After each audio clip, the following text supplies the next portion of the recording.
ఉద్ధవ గీతలో మనము శ్రీకృష్ణుడు తెలియజేస్తున్నటువంటి సృష్టికి సంబంధించినటువంటి తత్వాల గురించి మనం తెలుసుకుంటూ ఉన్నాము.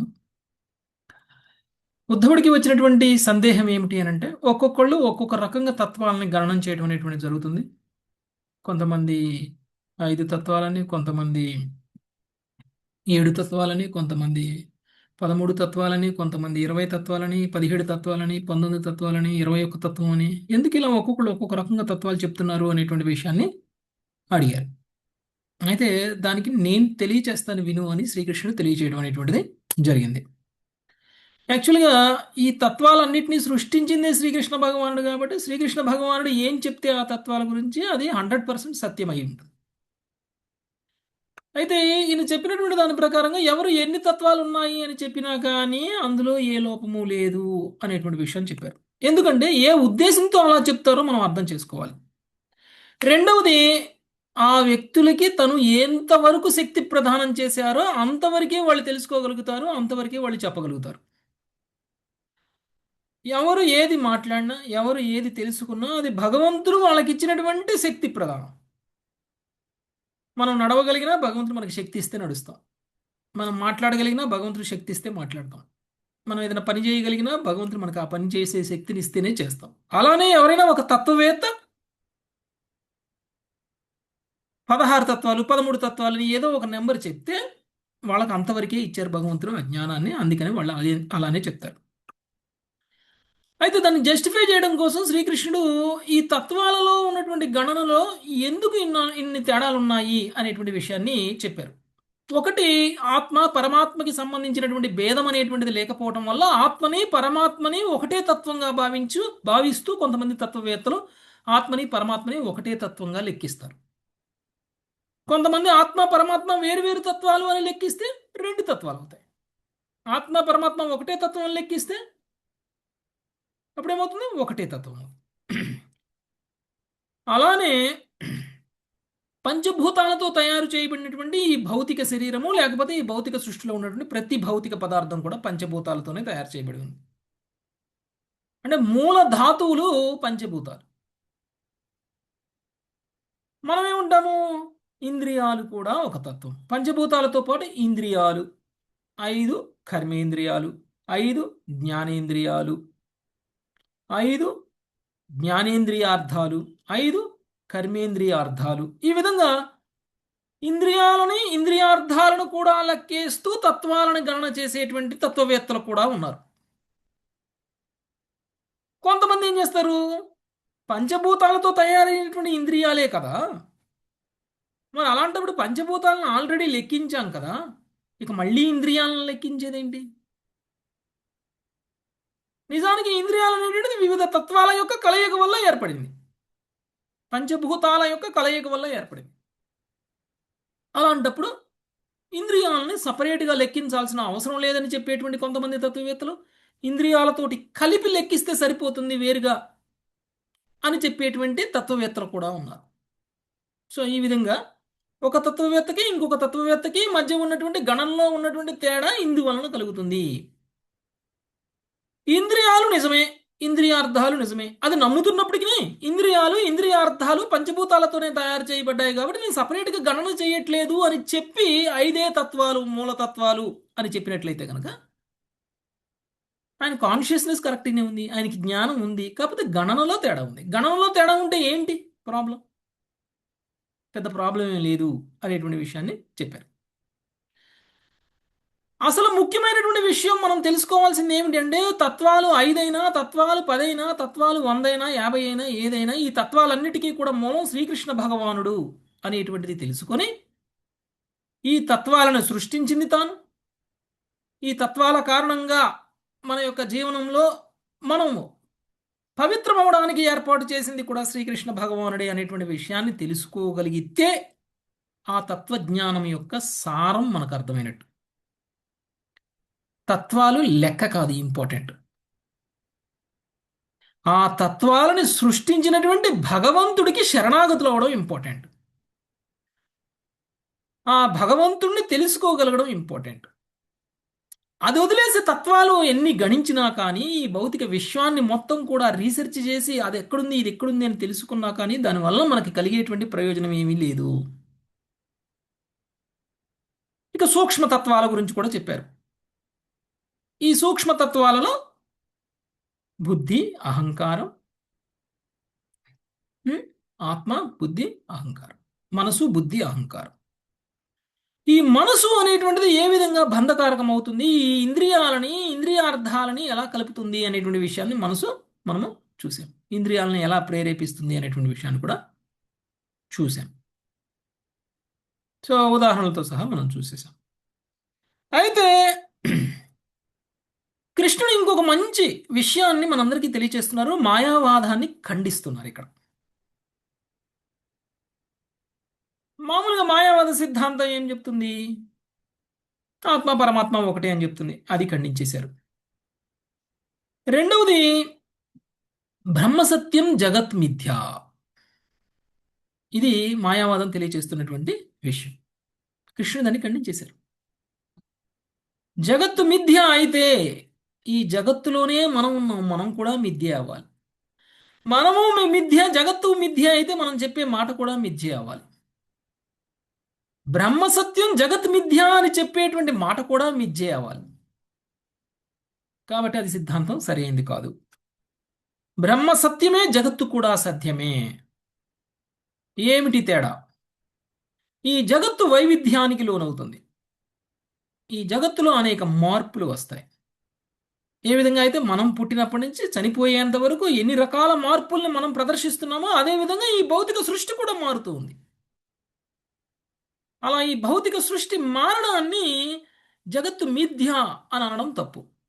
నిజమే, బ్రహ్మ ఎంత అయితే సత్యమో జగత్తు కూడా అంతే సత్యం. ఎందుకంటే ఈ జగత్తును సృష్టించిందే భగవానుడు కాబట్టి. ఈ జగత్తును సృష్టించిందే భగవానుడు కాబట్టి భగవానుడు సత్యం కాబట్టి భగవానుడి ద్వారా సృష్టింపబడినటువంటి ప్రతిదీ కూడా సత్యమే. కాబట్టి దాన్ని మనం అర్థం చేసుకోలేం. ఆ జగత్తు మనకు కొంత సమయంలో, అంటే ఇక్కడ జగత్తు అంటే కనిపించేటువంటి భౌతికమైనటువంటిది ప్రతిదీ కూడా. ఈ భౌతికమైనటువంటి ప్రతిదీ కొంత సమయంలో కనిపిస్తుంది, కొంత సమయంలో కనిపించదు. ఒక వ్యక్తి పుట్టిన తర్వాత కనిపిస్తాడు, మరణించిన తర్వాత కనిపించడు. అంత మాత్రాన ఈ జగత్తు లేదు అని అంటే తప్పు. ఏ విధంగా అయితే సృష్టింపబడినటువంటిది ప్రతిదీ కూడా కొంతకాలానికి కనిపించకుండా ఎలా పోతుందో, కనిపించకుండా పోయినప్పుడు ఏమవుతుందండి? ఈ శరీరం తిరిగి పంచభూతాలలో కలుస్తుంది, మూలంలో కలిసిపోతుంది. భౌతిక శరీరం భౌతిక మూలంలో కలిసిపోతుంది. మళ్ళీ అదే భౌతిక మూలం నుంచి ఇంకొక శరీరం తయారవుతుంది. ఎంతో మంది పుడుతున్నారు అంటే వాళ్ళందరికీ శరీరాలు ఎక్కడి నుంచి వస్తున్నాయి? ఈ భౌతిక సృష్టి నుంచే వస్తున్నాయి, ఈ భౌతిక మూలం నుంచే వస్తున్నాయి, పంచభూతాల నుంచే వస్తున్నాయి. ఈ శరీరాలని తిరిగి మళ్ళీ పంచభూతాలలో కలిసిపోతున్నాయి. మనం ఒక ఎగ్జాంపుల్ చెప్పుకున్నాం. మట్టిగా ఉన్నటువంటి మట్టి బంకమన్ను మనం కుండగా తయారు చేస్తే కుండగా కనిపిస్తుంది. మళ్ళీ దాన్ని మట్టిలో కలిపేస్తే తిరిగి మళ్ళీ మట్టి అయిపోతుంది. లేదు, కుండగా మారినప్పుడు ఉన్నదే కుండ, నిజమైన కుండ కుండే, కానీ అది కూడా మట్టి. కుండే, కానీ అది కూడా మట్టితో తయారు చేయబడిన కుండ కాబట్టి అది కూడా మట్టే. కుండగా అవగానే అది మట్టి కాదు అని ఎవరైనా అంటారా? మనం ఈ భౌతిక శరీరం తీసుకున్నంత మాత్రాన మనము పంచభూతాలు కాదు అని అంటే, కుండగా మారిన మట్టిని ఇది మట్టి కాదు ఇది కుండ అంటే ఎంత తప్పు. పంచభూతాల నుంచి తీసుకున్నటువంటి ఈ శరీరం పంచభూతాలకు సంబంధం లేదు అంటే కూడా అంతే తప్పు. అలానే ఆ కుండ తిరిగి మళ్ళీ మట్టిలో కలిసిపోతుంది. ఎలానో పగలగొట్టి మట్టిలో కలిపేస్తే ఎలా అయితే మట్టిలో కలిసిపోతుందో చివరికి ఈ శరీరం కూడా తిరిగి మళ్ళీ ఆ పంచభూతాల్లో కలిసిపోతాయి. మనం ఏమనుకుంటున్నాము? తయారైనటువంటి ఈ శరీరం శాశ్వతం, కానీ జగత్తు మిథ్య. ఏ జగత్తు నుంచి అయితే ఈ శరీరం వచ్చిందో ఆ శరీరం శాశ్వతం, ఆ శరీరం సత్యం, కానీ జగత్తు మాత్రం మిథ్య అని చెప్పేటువంటిది మాయావాద సిద్ధాంతం. ఓకే, అందుకనే మాయావాద సిద్ధాంతాన్ని కృష్ణుడు పూర్తిగా ఖండించేశారు. సో ఈ విధంగా శ్రీకృష్ణుడు సృష్టికి సంబంధించినటువంటి తత్వాలన్నింటినీ కూడా మనకి క్షుణ్ణంగా తెలియచేసి కృష్ణుడు మనము అజ్ఞానంతో నమ్ముతున్నటువంటి కొన్ని తత్వాలని విమర్శించారు. ఈ తత్వవేత్తలు ఒకళ్ళకొకళ్ళు వాదించుకుంటూ భేదాభిప్రాయాలను ఎక్స్ప్రెస్ చేయడం అనేటువంటిది కూడా కృష్ణుడి యొక్క మాయలో భాగమే. ఒక తత్వవేత్త తను చెప్పిందే సిద్ధాంతం కరెక్ట్, ఇంకొక తత్వవేత్త చెప్పినటువంటి సిద్ధాంతం తప్పు అనేటువంటి తత్వాలతోటి భేదాభిప్రాయాలను వ్యక్తం చేస్తూ ఒకళ్ళ మీద ఒకళ్ళు విమర్శలు చేసుకుంటూ ఉంటారు. ఇది భౌతికమైనటువంటి మాయ యొక్క ప్రభావం ఈ తత్వవేత్తల మీద ఉండడం వల్ల మాత్రమే అలా జరుగుతుంది. భక్తులు అలా చేయరు.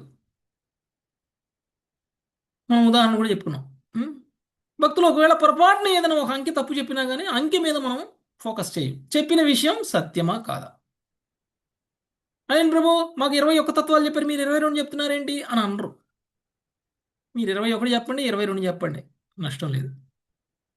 మాకు కావాల్సింది ఈ తత్వాలన్నీ కృష్ణుడి నుంచి వచ్చాయి, కృష్ణుడు మూలం, మేము కృష్ణుడికి శరణాగతులం అవుతాం. మీరు శరణాగతులు అయ్యారు, మేము శరణాగతులం అవుతాం. మనం చెప్పిన మాటలో ఉన్నటువంటి లోపాలను విమర్శించడం వల్ల మనకు కలిగేదేంటి? పొరపాటు అనేటువంటిది ఎవరికైనా జరుగుతుంది, ఎవరైనా చేస్తారు. కాబట్టి భక్తులు ఈ లెవెల్లో ఆలోచిస్తారు. వాళ్ళకి అంకెల ముఖ్యం కాదు, వాళ్ళకి కృష్ణుడు ముఖ్యం. ఇందులో కృష్ణ భక్తి ఎంత ఉంది అనేటువంటిది ముఖ్యం. ఉం? కృష్ణ భక్తి, కృష్ణుడి గురించి ఏం తత్వం తెలుసుకున్నాము, కృష్ణుడి మీద ప్రేమ ఎలా పెరుగుతుంది ఇప్పుడు విన్నదాని వల్ల అనేటువంటిది మాత్రమే మనం చూస్తాం. సో ఈ విధంగా భక్తులకి అభక్తులకి మధ్య తేడాను కూడా తెలియజేశారు. తత్వవేత్తలు కేవలం భౌతికమైనటువంటి మాయ ప్రభావంలో ఉన్నారు కాబట్టి, కృష్ణుడికి శరణాగతులు అవ్వలేదు కాబట్టి మాత్రమే వాళ్ళు కృష్ణుడు సృష్టించినటువంటి సృష్టిలో భేదాభిప్రాయాలను వ్యక్తం చేస్తూ ఒకళ్ళు చెప్పింది తప్పు, ఇంకొకళ్ళు చెప్పింది నేను చెప్పిందే కరెక్ట్ అనేటువంటి వాదనలు కూడా వాళ్ళు చేస్తూ ఉంటారు. ఇది పూర్తిగా కృష్ణ భక్తిలో లేకపోవడం వల్ల మాత్రమే జరుగుతుంది. ఇది కాదు మనకి కావాల్సింది. ఓకే, సో ఈ విధంగా ఈ తత్వాలన్నింటినీ తెలియజేసిన తర్వాత ఉద్ధవుడు ఒక ప్రశ్న వేశారు. ఓకే, ఇన్ని తత్వాల ద్వారా ఇన్ని శరీరాలు ఇవ్వబడుతున్నాయి, ఈ శరీరాలు నశింపబడుతున్నాయి, తిరిగి మళ్ళీ శరీరాలు పొందుతున్నారు. మనందరికీ వస్తుంది, ఏమిటి భగవంతుడా, ఎందుకు ఈ తత్వాలను సృష్టించావు, ఈ తత్వాలతో శరీరాలను ఎందుకు ఇచ్చావు, మళ్ళీ ఆ శరీరాలను తీసుకుంటున్నావు, తీసుకున్నావు వదిలేయచ్చు కదా, మళ్ళీ ఎందుకు ఇస్తున్నావు, తీసుకోదలుచుకున్నాడు ఎందుకు ఇచ్చావు, ఇచ్చినోడివి ఎందుకు తీసుకుంటున్నావు, తీసుకున్నోడివి మళ్ళీ ఎందుకు ఇస్తున్నావు, అది ఏం చేస్తున్నావు నువ్వు?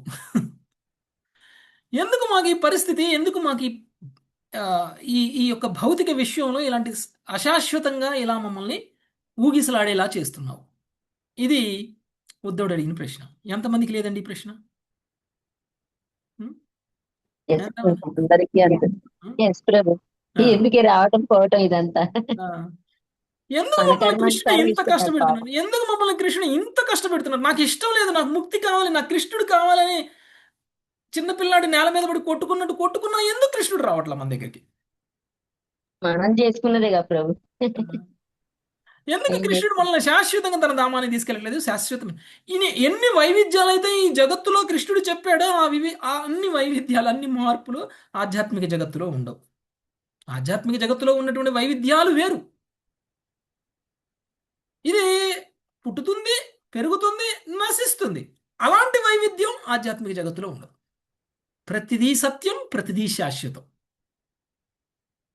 మరి అలాంటి స్థితి నాకు ఇవ్వకుండా ఎందుకు ఇలాంటి అశాశ్వతమైనటువంటి అనేక శరీరాలను తీసుకునేటువంటి స్థితినిచ్చాము? కాళ్ళు లేని జంతువులు, కాళ్ళుంటే 1 కాలు, 2 కాళ్ళు, 3 కాళ్ళు, 4 కాళ్ళు, 5 కాళ్ళు, 10 కాళ్ళు, మల్టిపుల్ లెగ్స్ ఎందుకు ఇచ్చావు ఇలాంటి శరీరాలు? ఒక్కొక్క జన్మలో ఒక్కొక్క రకమైనటువంటి శరీరాన్ని తీసుకొని ఎన్ని జన్మల పాటు మనం ఇన్ని శరీరాలను తీసుకుని తిరుగుతూ తిరుగుతూ తిరుగుతూ ఉండేటువంటి పరిస్థితి నువ్వు ఎందుకు కలుగజేశావు? అసలు ఎందుకు జరుగుతుంది ఇదంతా? ఇవన్నీ కూడా మూర్ఖులమైనటువంటి మాలాంటి వాళ్ళకి నీ యొక్క తత్వాల గురించి, నీ తత్వాల యొక్క ఉద్దేశం గురించి మాకు తెలియట్లా. మేము మూర్ఖులం కాబట్టి మాకు అర్థం కావట్లా. నువ్వు చెప్తే తెలుసుకోవాలని ఉంది నాకు అని ఉద్ధవుడు అడుగుతున్నారు. నిజానికి ఉద్ధవుడికి తెలీదా? విశుద్ధ భక్తుడు కృష్ణుడికి. సో మరి ఉద్ధవుడికి తెలుసు, కానీ మనకున్నటువంటి ఆతృత, మనకున్నటువంటి మన మనసులో ఉన్నటువంటి సంశయాలను ఎవరూ తీర్చలేరు. అన్ని సంశయాలు ఉన్నాయి మనకి. మన బుర్రకు సంబంధించి మన బుర్ర గురించే మనకు సంశయం. మనకు అర్థం కాక ఎంతోమంది డాక్టర్లకు వెళ్తాం. మన కళ్ళ గురించే మనకు అర్థం కాదు, డాక్టర్ దగ్గరికి వెళ్ళి ట్రీట్ చేయించుకుంటాం. మన శరీరం గురించి మనకు అర్థం కాదు. కొంచెం ఆధ్యాత్మికంగా పురోగమించిన వాళ్ళు, ఏంటి ఈ శరీరం, ఈ శరీరం ఏంటి, ఈ శరీరంలో ఉన్నటువంటి వివిధ అవయవాలకు వచ్చేటువంటి ప్రాబ్లమ్స్ ఏంటి, ఈ ప్రాబ్లమ్స్ నయం చేసుకోవడం కోసం డాక్టర్ల చుట్టూ తిరిగి మందులు అనడం ఏంటి, ఎంత నయం చేసుకోవాలని ప్రయత్నం చేసినా కానీ మనిషి బతకకుండా సావడం ఏంటి, ఇలాంటి పరిస్థితులు, ఇలాంటి ఆలోచనలు మనందరికీ వస్తూనే ఉంటాయి కదా. అందుకనే ఉద్ధవుడు మనందరి యొక్క సమస్యని, మనందరి యొక్క సంశయాన్ని తీర్చడం కోసం ఒక ఉత్తమమైనటువంటి ప్రశ్నని కృష్ణుడి ద్వారా తెలుసుకోవాలి అనుకున్నారు సమాధానం. సో కృష్ణుడి కంటే ప్రామాణికమైనటువంటి వాళ్ళు ఎవరున్నారు? ఉద్ధవ గీతలో స్వయంగా కృష్ణుడే మాట్లాడుతున్నారు పూర్తి స్కందం మొత్తం. కాబట్టి కృష్ణుడు ఏం చెప్పినా అక్షర సత్యం. కాబట్టి ఇప్పుడు కృష్ణుడు ఈ శరీరాలు మార్చేటువంటి దాని గురించి, కొత్త శరీరాలు స్వీకరించడం, పాత శరీరాలు వదిలేయడం, దీని గురించి ఏం చెప్తారు అనేటువంటిది మనం ఇక్కడ చూద్దాం. 37వ శ్లోకం.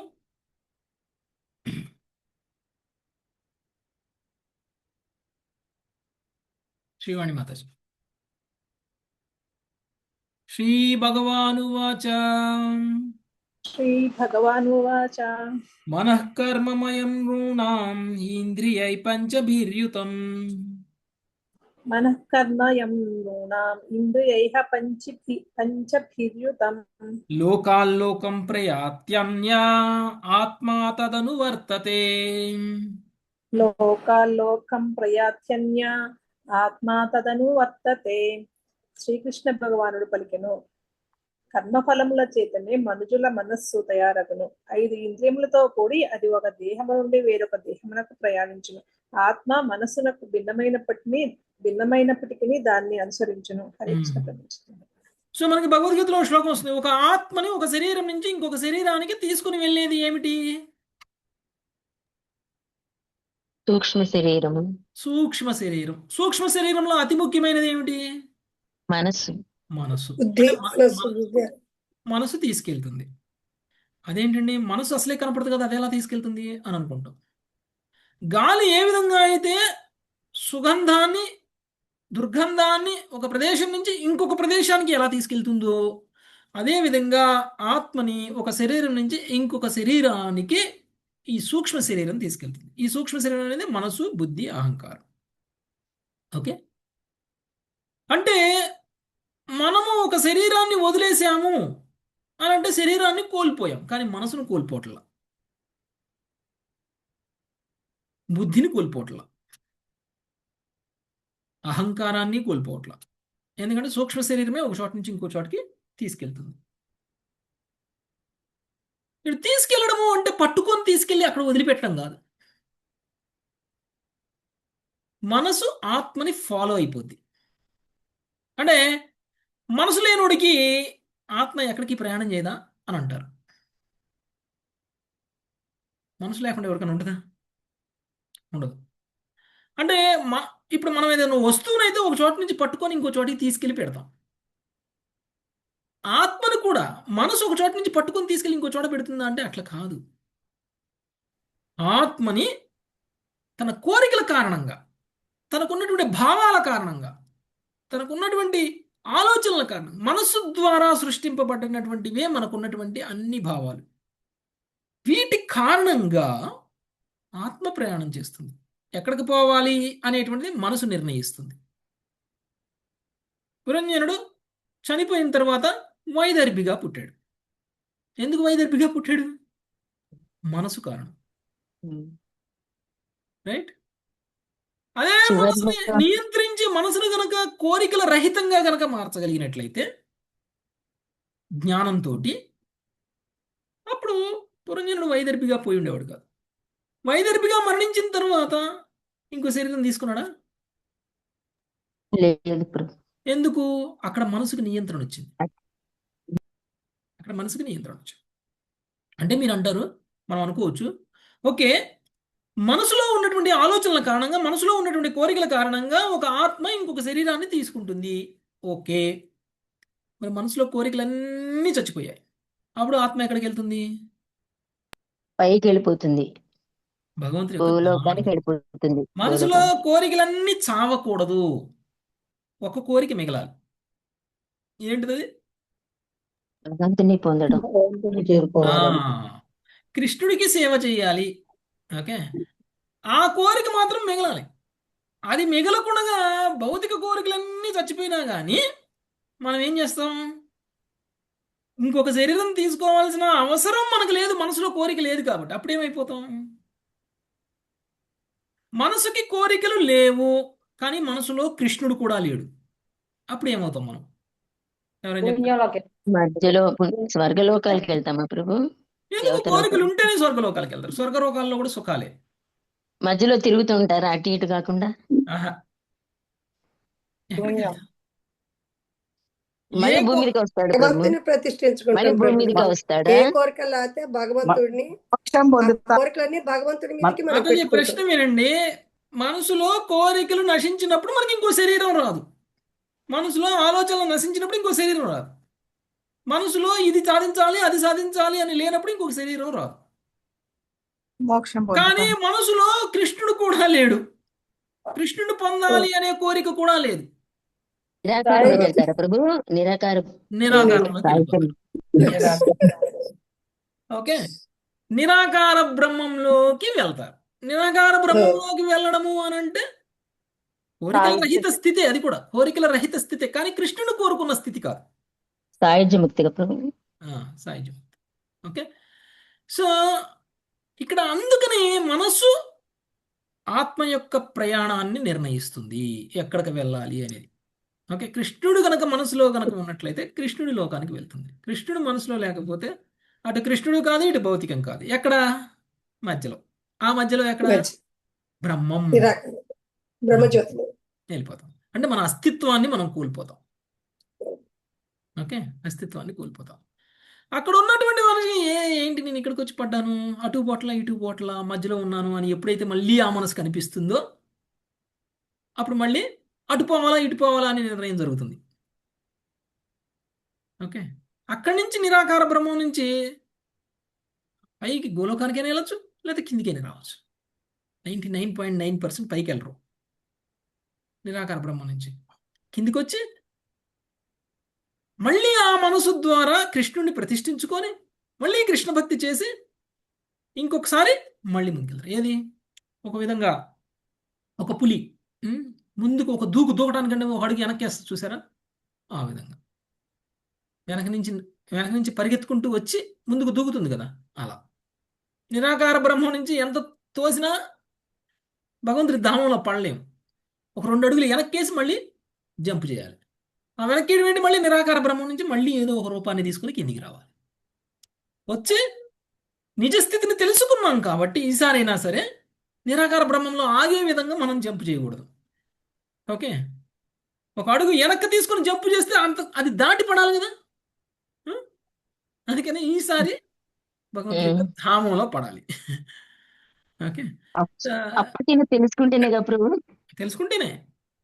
ఓకే, తెలుసుకోకపోతే కానీ ప్రభుజీ అప్పటికి తెలుసుకున్నామని తెలుస్తుంది కదా మనసుకి. అక్కడ నిరాకరణ మనసు బ్రహ్మజ్యోతిలో ప్యూర్ అయిపోయింది కాబట్టి అప్పటికే 90% మనసు అప్పటికే ప్యూర్ అయిపోయింది. యాక్చువల్గా అయితే నిరాకార బ్రహ్మంలో లీనమైపోవాలి, నాకు భగవంతుడి యొక్క ధామం అవసరం లేదు అనుకునేటువంటి వాళ్ళ మనసు ఇంకా ప్యూర్ అవ్వలేదు. ఉమ్. ఎస్ ప్రభు. ఆ మనసు ప్యూర్ అవ్వలేదు, అందుకనే అది అక్కడే ఉండిపోతుంది. అక్కడి నుంచి వెనక్కి వస్తుంది, మళ్ళీ ప్రాసెస్లో పడాలి. మళ్ళీ ప్రాసెస్లో పడిన తర్వాత ఆ ప్యూరిఫికేషన్ మళ్ళీ స్టార్ట్ అవుతుంది. ఎవరో మీలాంటి భక్తులు కలవాలి, అదే ఇంతకు ముందు చేసిన తప్పు మళ్ళీ ఇప్పుడు చెయ్యకు అని చెప్పాలి. ఏదో ప్రభుపాదం లాంటి స్ట్రాంగ్ భక్తులు మన జీవితంలోకి వచ్చేస్తే మన జీవితం మారుతుంది, రాకపోతే మారదు. కష్టమే అక్కడే. మళ్ళీ కర్మగాలి మళ్ళీ మనం కొన్ని కర్మలు చేసి వెనక్కైనా వచ్చేస్తాం. ఓకే, గమ్యం తెలియక లేదు నేను వెనక్కి రావడానికి కాదు 2 అడుగులు వెనక్కేసింది ముందుకు పోవడానికి అని చెప్పేసి ముందుకు పోయే ప్రయత్నం మనం చేస్తే, అంటే భక్తిలో పురోగమించే ప్రయత్నం చేస్తే భగవంతుడి యొక్క ఆ జ్ఞానం వచ్చిందా ప్రభుజీ కిందకు వచ్చిన తర్వాత? వస్తుంది మాతాజీ. అంతా మీ మీద ఆధారపడి ఉంటుంది. మళ్ళీ జన్మలు తీసుకోవాల్సి వచ్చింది. నాకా భగవంతుడి కరుణ, మీ ప్యూరిటీ. కరుణ ప్రభుజీ. భగవంతుడు దయ చూస్తాడు. ఇప్పుడు ఎంత పాపాలు చేసినా గానీ ఎంత పుణ్యాలు చేసినా గానీ పురంజనుడికి వైదర్భిగా ఉన్నప్పుడు ఒక భక్తుడు భర్త అయిపోయాడు కదా. ఎస్ ప్రభు.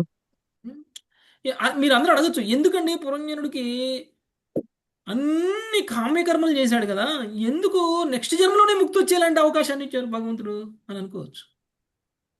బుద్ధ భక్తుడి సాంగత్యం వల్ల ప్రభు. మనకు అది ఒక స్టోరీ, అది నిజం కాదు.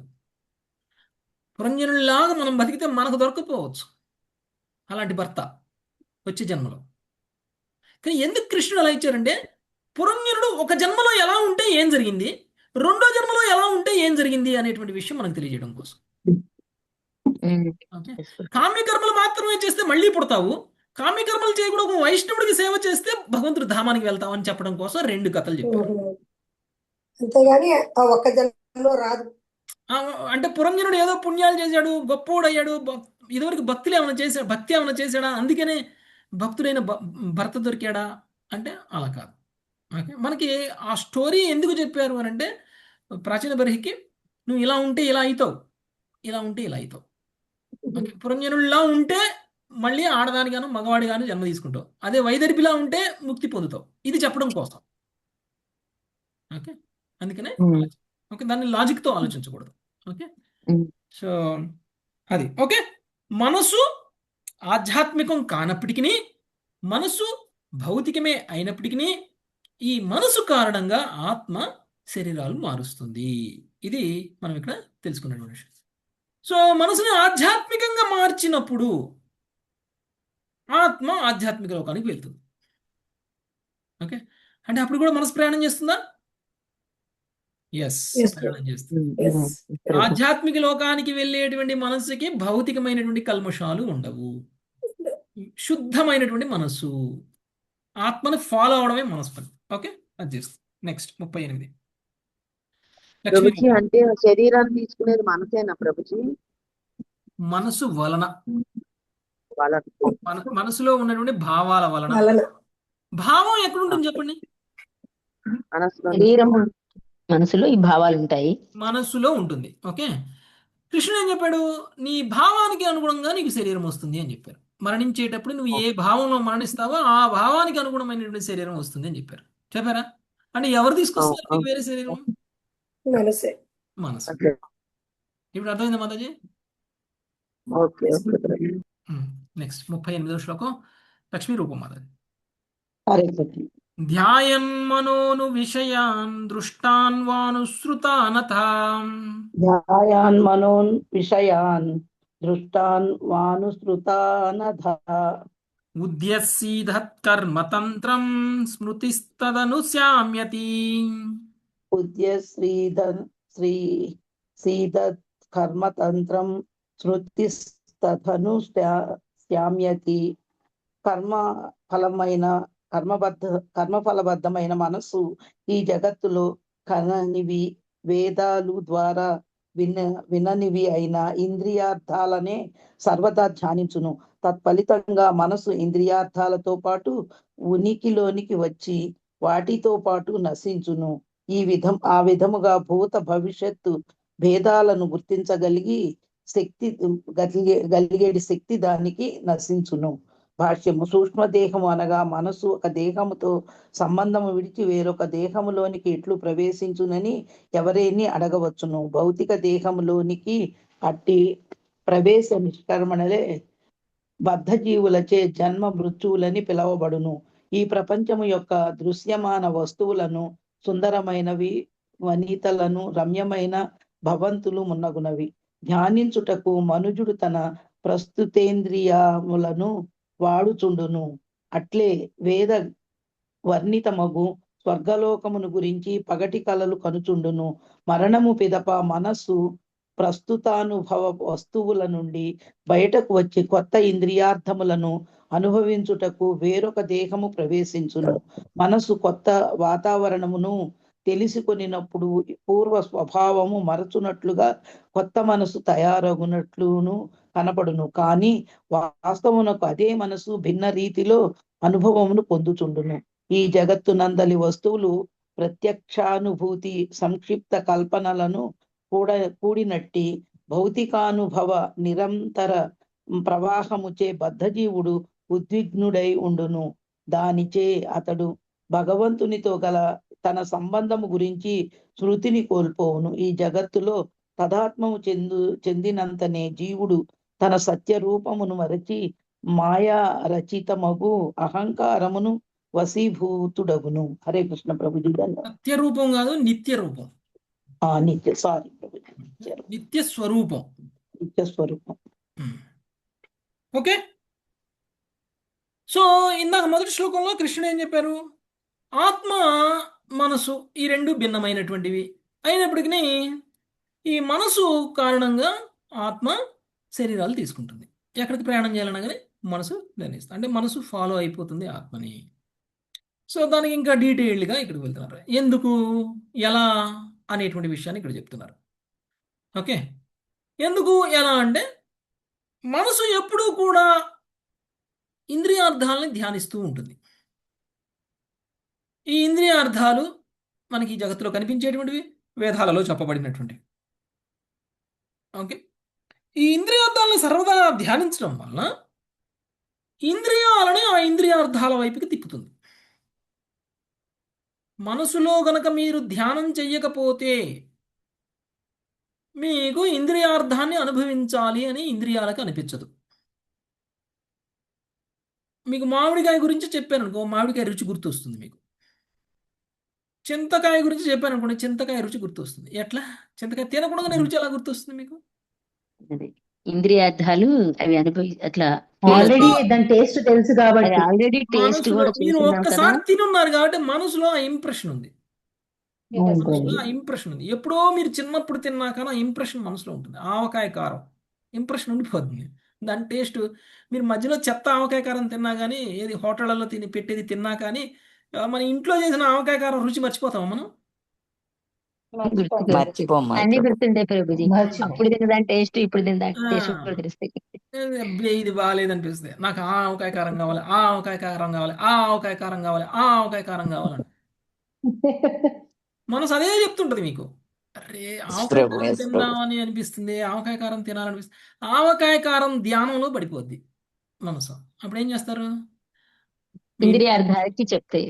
ఇంద్రియార్థం అదే ఆవకాయ కారం ఇంద్రియార్థం. ఇంద్రియార్థాలు ఇంద్రియాలకి ఇంద్రియాలకి ఇప్పుడు ఆవకాయ కారం కావాల్సిందే. ఇప్పుడు ఏం చేస్తుంది? వేడి ఇప్పుడు చేసుకుంటారు. ఏం చేస్తుంది? వేడి చేసుకుంటారు. అప్పుడు అమ్మకు ఫోన్ చేస్తాం, అమ్మ నువ్వు చేసిన ఈ ఆవకాయ కారం టేస్ట్ నాకు ఎక్కడా దొరకట్లేదు, అర్జెంటుగా ఆవకాయ కారం కొరియర్లో పంపించు. పార్సల్ అవును. ఆవకాయ కారం తెప్పించుకొని ఆవురమని వేడి వేడి అన్నంలో కలుపుకొని తినేస్తాం. Yes. ఓకే. ఇది మనసు చేసే పని. Yes. సో అంటే భవిష్యత్తు అనేటువంటి విషయాన్ని ఇంకా పట్టించుకోదు. ఒక్కసారి మనసు కనుక ధ్యానం చేయడం మొదలుపెట్టింది అనంటే దానివల్ల కలిగే నష్టం ఏంటి భవిష్యత్తులో, దానివల్ల కలిగే లాభం ఏమిటి అనేటువంటి దాంతో సంబంధం లేదు. మనసు మాత్రం దాన్ని ఎంజాయ్ చేసే అంతవరకు వదిలిపెట్టదు. ఓకే. సో అందుకని మనకి కొన్నిసార్లు మనకి గుర్తు లేకపోయినా చూడగానే తినాలనిపించేస్తుంది. ఒక వస్తువుని Yes, yes. చూడనంత కాలం తినాలనిపించదు, ఒక వస్తువుని చూడగానే తినాలనిపించేస్తుంది. అందుకని ఏం చేయాలి మనం? ఇంద్రియాలను కూడా ఇంద్రియార్థాల నుంచి దూరంగా ఉంచాలి. ఇంద్రియాల ద్వారానే మనసులోకి వెళ్తాయి. మనసు దాన్ని ఫీల్ అవడం మొదలు పెడుతుంది. కళ్ళతోటి ఫోటో తీసి ఆ ఫోటోని మనసుకు పంపిస్తే ఇది నాకు కావాలి అని నోటిని అడిగితే ఆ నోరు పోయి దాన్ని తిని వస్తుంది. ఓకే. అందుకనే కళ్ళను దూరంగా ఉంచాలి. ఇంద్రియాలని ఇంద్రియార్థాలకు దూరంగా ఉంచాలి ఫస్ట్ థింగ్. లేదంటే ముక్కుతో వాసన చూసిన పక్కింట్లో ఏదో వంట వండితే ముక్కుతో వాసన వస్తుంది, అది మనసు దగ్గరికి వెళ్ళిపోద్ది. మనసు నోరు పో దాని దగ్గరికి అంటది, నోరు పోయి దాన్ని తెచ్చుకొని తినేస్తుంది. ఓకే. నోరు ఏం చెప్తుంది? కాళ్ళు నడువు నడువు అంటది, కాళ్ళని నడిపిస్తుంది. కాళ్ళని నడిపి పక్కింట్లో ఏంటి మీ ఇంట్లో ఏదో చేసినట్టున్నారు, మంచి వాసన వస్తుంది, కాస్త ఇస్తారా మాకు కూడా అని అంటాం. వచ్చావుగా రా తింది కానీ అని కూర్చోబెట్టి పెడతారు. ఓకే. తినేస్తాం. అంటే ముక్కుల ద్వారా వాసన కూడా మనసులో రిజిస్టర్ చేసి, అంటే అది ఇంప్రెషన్స్ అలా క్రియేట్ చేసుకుంటుంది అనమాట. కొన్నిసార్లు చెవుల ద్వారా మ్యూజిక్ వింటాం. ఎక్కడో విననట్టుగా వినపడుతుంది చెవుల ద్వారా. అది మళ్ళీ మనసులోకి వెళ్ళిపోతుంది. అరే అదేదో పాట Yes, right. పూర్తిగా లేదు, ఆ పాట పూర్తిగా లేదు, ఆ మ్యూజిక్ బాగుంది అని చెప్పేసి నెక్స్ట్ డే కాలేజ్ మానేసి స్కూల్ మానేసి ఆ సినిమాకి వెళ్ళిపోతాం. లేదంటే ఆ పాట ఎక్కడో Oh, కచేరీ జరుగుతుంది అక్కడికి వెళ్ళిపోతాం. నాకు అది వినాలనిపిస్తుంది.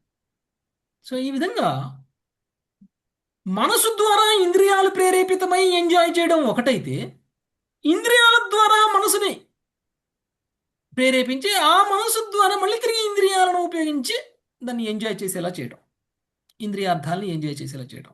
ఈ విధంగా ఏ విధంగా మనస్సు అనేటువంటిది కామన్ ఇంద్రియాల ద్వారా అయినా ఎంజాయ్ చేసి, ఇంద్రియాల ద్వారా మనకు వచ్చినటువంటి సంపర్కంలోకి వచ్చినటువంటి ఇంద్రియార్థాన్ని ఎంజాయ్ చేయాలన్నా మనసు ఎలా ప్రభావితం చేస్తుంది, మనసులో ఉన్నటువంటి కోరికల కారణంగా ఇంద్రియాలను ఎలా ఇంద్రియార్థాల మీద నియుక్తం చేస్తుంది అనేటువంటి విషయం మనం ఇక్కడ అర్థం చేసుకోవాలి.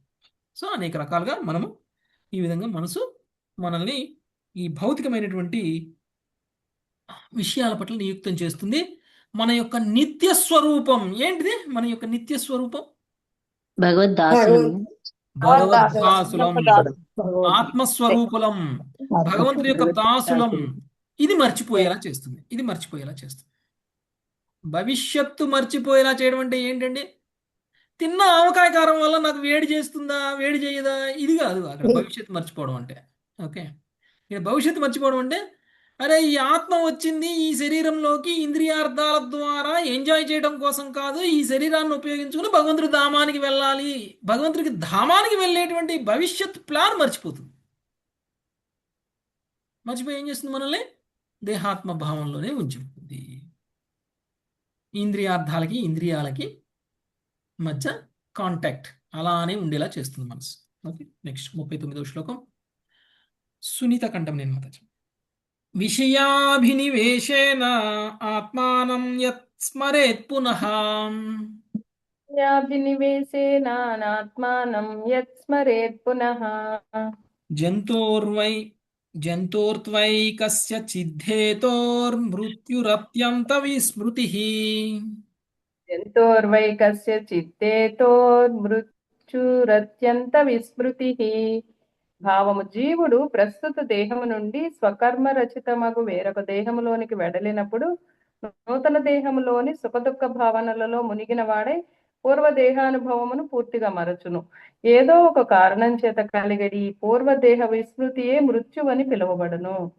భాష్యము. కర్మఫలమును బట్టి జీవుడు అందమైన సుసంపన్నమైన లేదా శక్తివంతమైన దేహమును పొందవచ్చును, లేదా ఘోరమైన జీవన స్థితికి పతనము చెందవచ్చును.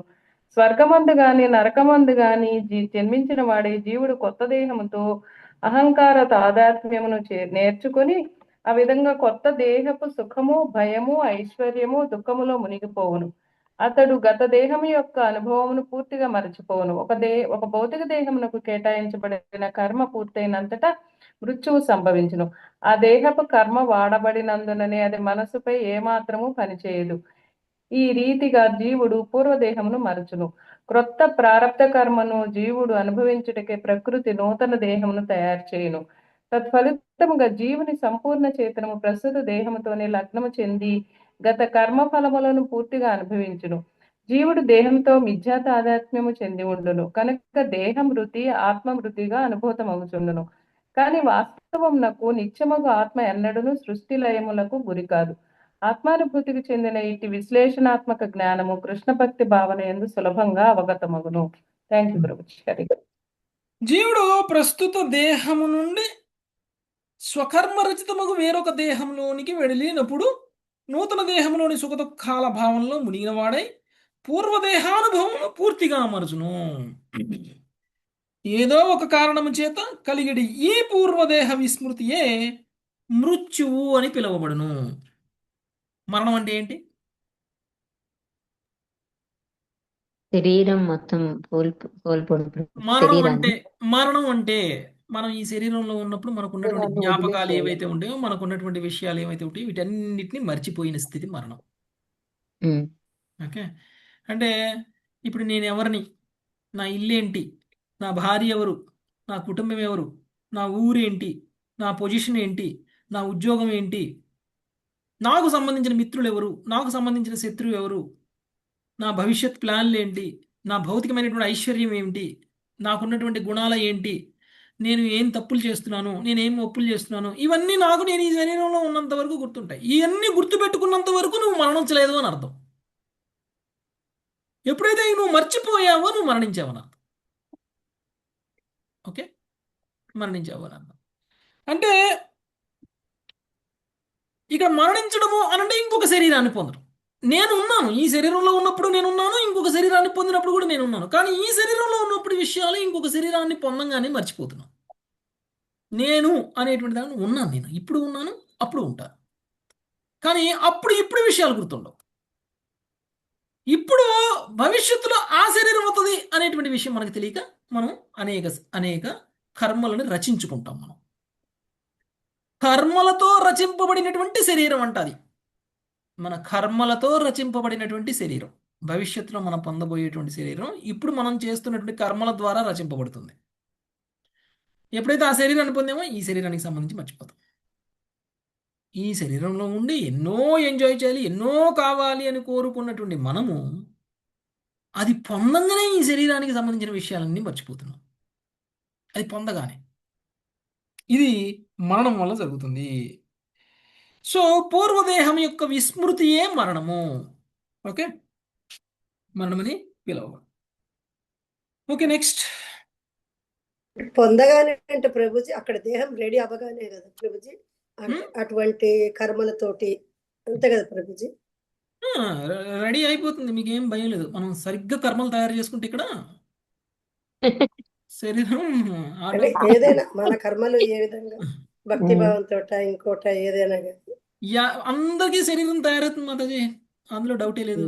ఎందుకంటే కొంచెం వెనక ముందు, కొంచెం ఆగి, కొంచెం వెనక కొంతమందికి శరీరం రెడీ అవ్వకపోతే ప్రేతాత్మల్లా అలా పడి ఉంటారు.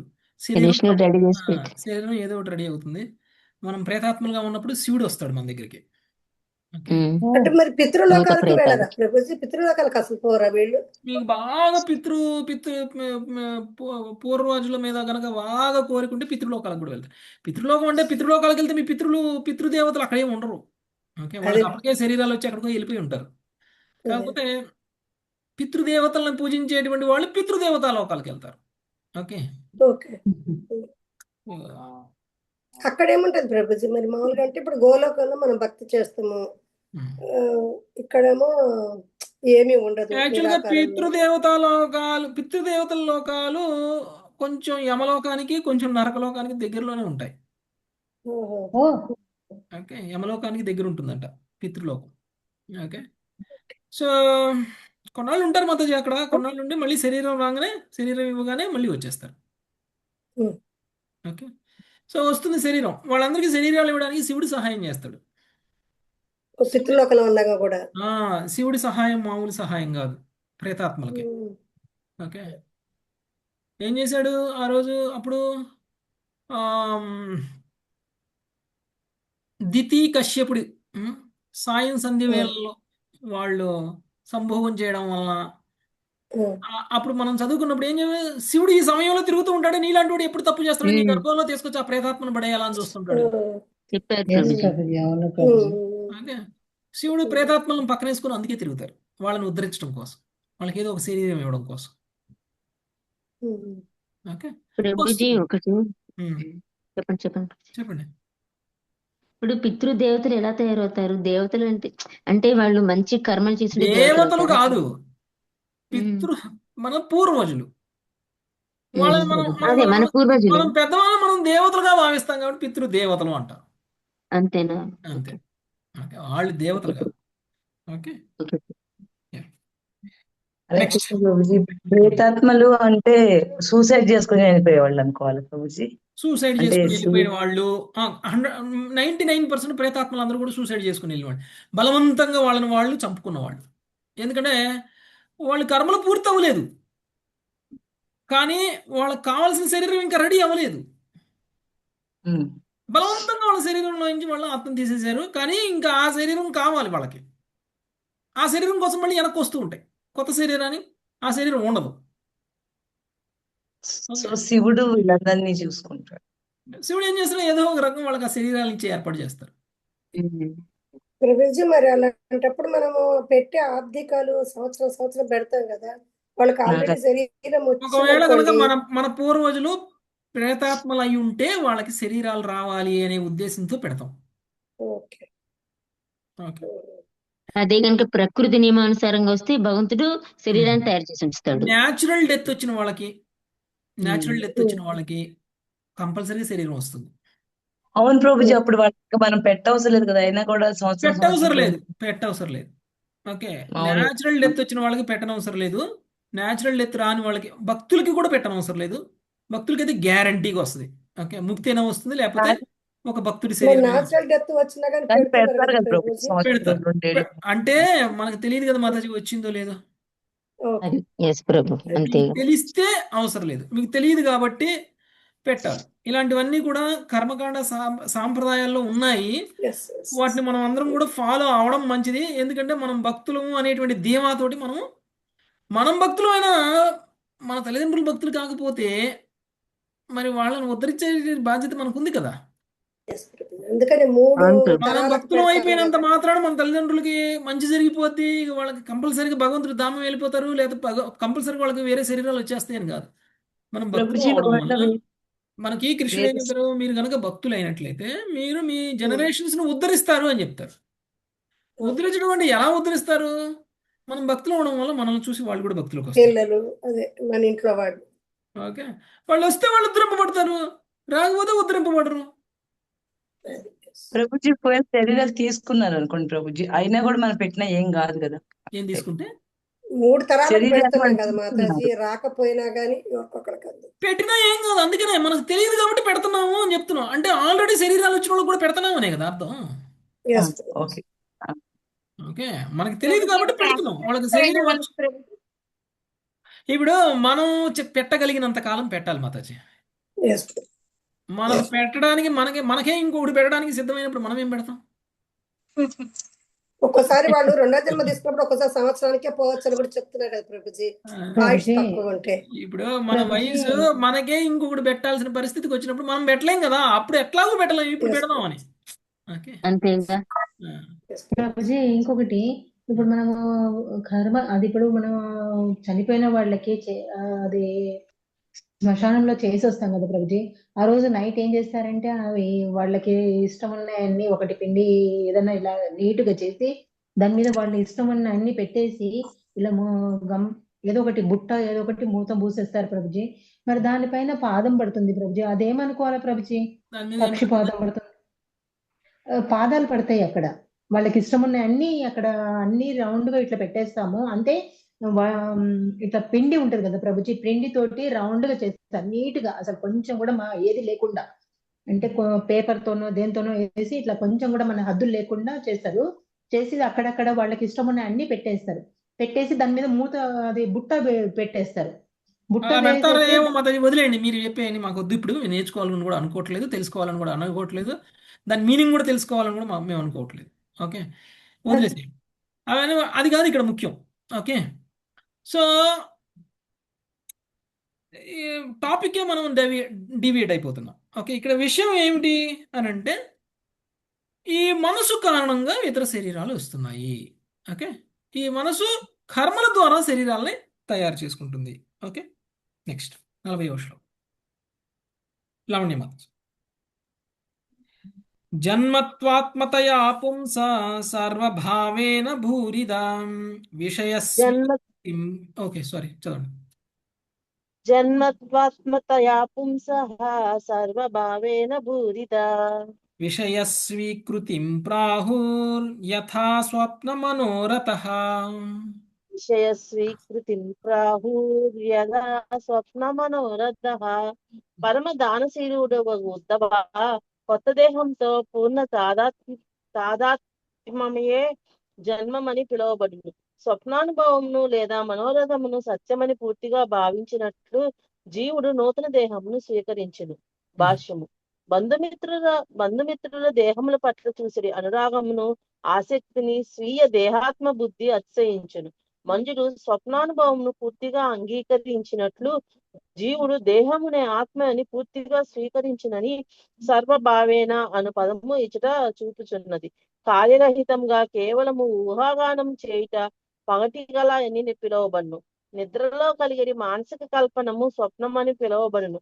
దేహంతో తాదాత్మ్యము, దేహపరమైన సంబంధములు శాశ్వతమని గుడ్డిగా నమ్ముట, దీర్ఘకాల స్వప్నము లేదా తనను భగవంతునికి అన్యమనుచు భావించడి మనోరథమే యగును. కనుక జన్మమనిటి పదము నూతన జీవి ఉత్పత్తిని సూచించగా విశుద్ధాత్మ కళ్ళు మూసుకొని కొత్త దేహంను స్వీకరించుటను సూచించను. హరే కృష్ణ ప్రభుజీ, ధన్యవాదాలు. హరే కృష్ణ. ఓకే, సో కొత్త దేహంతో పూర్ణ తాదాత్మ్యమే జన్మమని పిలువబడును. ఇదేనా మనం చదువుకుంది? కొత్త దేహంతో పూర్ణ తాదాత్మ్యమే జన్మము అని పిలువబడును. ఇందాక మన శరీరానికి సంబంధించిన విషయాలన్నీ మర్చిపోవడం మృత్యువు. ఓకే, ఇప్పుడు మనకి ఏర్పడినటువంటి కొత్త దేహంతో ఇదే నేను, ఇంతకు ముందు నేను మర్చిపోయా, ఇప్పుడు ఇదే నేను అని అనుకోవడం, అంటే దేహాత్మ భావనలోకి మళ్ళీ వచ్చేస్తాం. కొత్త శరీరంతో నేను ఇది అని అనుకునేటువంటి స్థితికి వచ్చేసాం. దీన్ని ఏమంటారు? జన్మ. జన్మ. ఓకే, స్వప్నానుభవమును లేదా మనోరథమును సత్యమని పూర్తిగా భావించినట్లు జీవుడు నూతన దేహమును స్వీకరించును. మనం నిద్రలో ఉన్నప్పుడు మనకు వచ్చేటువంటి కళలు ఏ విధంగా నిద్రలో ఉన్నంతసేపు నిజమని ఎలా అనుకుంటామో ఆ విధంగా దేహాత్మ భావంలోకి వచ్చినటువంటి వ్యక్తి, అంటే మళ్ళీ జన్మ తీసుకున్నటువంటి వ్యక్తి, ఇక నేను ఇదే, నేను ఇంతకు ముందు నా జీవితం ఏమిటి, ఇంతకు ముందు నేను ఎలా ఉన్నాను అనేటువంటి విషయాలను పూర్తిగా మర్చిపోయి, యాక్చువల్గా భవిష్యత్తులో మనం తీసుకోబోయేటువంటి ఈ జన్మ గురించి మనకి ఇంతకు ముందు జన్మలో ఉన్నప్పుడు తెలియదు. ఎప్పుడైతే ఈ జన్మలోకి ఈ శరీరం తీసుకున్నామో ఇంతకు ముందు జన్మలో ఉన్నటువంటి శరీరము తెలియదు. అంటే భూత భవిష్యత్ విషయాలని కంప్లీట్గా మర్చిపోయేలా, ఇగ్నోర్ చేసేలా చేసేటువంటిదే ఈ మనసు ద్వారా కలిగినటువంటి కర్మలు. ఓకే, ఇలా మనం చేస్తున్నాం. ఒకటి, మన శరీరంతో మనకున్నటువంటి అటాచ్మెంటే మిథ్య అయితే, మనం ఇంకా ఎలాంటి భావంలో ఉన్నామంటే మన బంధుమిత్రుల మీద ఆప్యాయత, అనురాగము, ఆసక్తి మన శరీరం మీదనే కాదు, ఇతరుల శరీరం మీద కూడా అలాంటి అనురాగము, ఆత్మీయత, లేకపోతే ఆసక్తి, ఇవన్నీ కూడా పెంచుకుంటున్నాం. ఇది ఇంకా మిథ్య. మన శరీరం మీద మనము అనురాగాన్ని పెంచుకోవడమే మిథ్య. అదే మూర్ఖత్వం. మన శరీరం మీద మనం అనురాగం పెంచుకోవడం కాకుండా ఇతరుల శరీరాల మీద కూడా అనురాగాలు పెంచుకునేటువంటిది ఇక మూర్ఖత్వంలో పీక్స్ అన్నమాట. ఓకే, సో అలాంటి స్థితి మనకి ఏర్పడుతుంది. కారణం మనం చేస్తున్న మానసిక కల్పన, మనసు వలన ఇదంతా కూడా జరుగుతుంది. ఓకే, 40 శ్లోకాలు ఆపుదాం మాతచి. 41వ శ్లోకం నుంచి మళ్ళీ రేపు చదువుతాం. Thank you very much. Hare Krishna Hare Krishna Hare Krishna Krishna Krishna Hare Hare, Hare Rama Hare Rama Rama Rama Rama Hare Hare. Hare Krishna Hare Krishna Krishna Krishna పావనేభ్యో వైష్ణవేభ్యో నమః. హరే కృష్ణ కృష్ణ కృష్ణ హరే హరే రామ హరే రామ.